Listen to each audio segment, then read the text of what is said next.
He was born in a place called Haran, which was between Iraq and Sham. It is right now in northeast Turkey right now. It's still there and it's called Haran. After reaching the age of 5, his parents, his father, they made hijrah with them because of the Tatars. The Tatars, they came on the Muslims and they decimated the Muslims and they began to destroy the Islamic empire, and they came to Sham where Shaykh al-Islam ibn Taymiyyah and his families were, where they were, and the father ran away trying to protect his religion and the religion of his family. So he took him to Syria, to Sham, to Damascus. His father, as I told you, Abdul Halim, was a scholar of fiqh, a scholar of hadith. They used to call him Shihab ad-Din.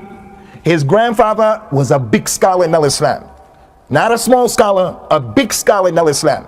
His name, as I mentioned to you already, was Abdul Salam. They used to call him Majduddin, Abu Barakat. For the students from amongst you, one of the best books in fiqh is far away from the madhab and being muta'assib.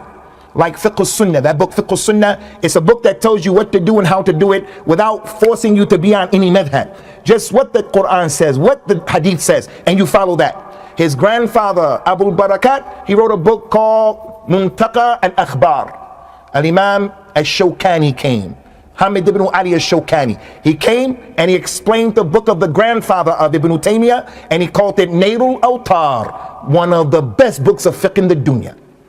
And all of the dunya, Nailul Awtar. What's that book, Nailul Awtar? As Shawkani came, he took the book of the grandfather of Shaykh al-Islam ibn Taymiyyah, Muntaqa al-Akhbar, and he explained those hadith. He explained those hadith. And that Nailul Awtar is a dalil that Shaykh al-Islam ibn Taymiyyah came from a family of knowledge.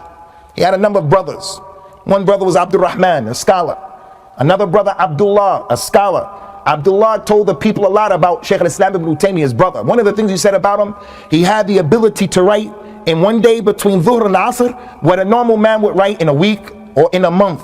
He said that he used to write so fast that when he would return to what he wrote, he didn't have the ability to understand what he wrote because his writing was bad. Now pay attention to this. I know a family, one of the subjects that we take in school and we continue to take in school our children is how to write, penmanship.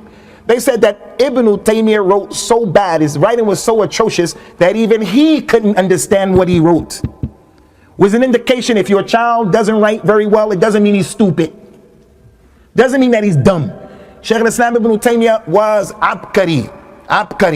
He was one of those people who was a genius, and he was barely able to write his own handwriting.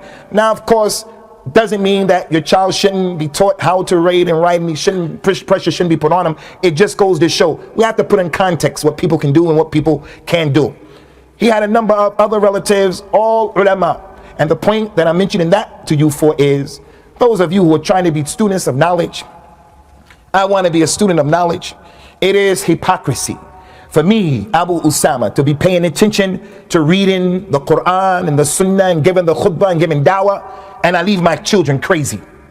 I leave my wife crazy. She's into Bollywood, and other than that, I want to be a student, but I leave my children and my family and they don't know anything.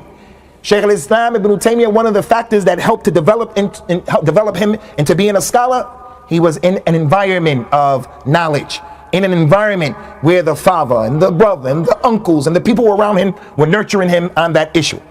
So this is something that we have to struggle and strive to implement. Marry that girl, that lady who appreciates a discussion about the deen.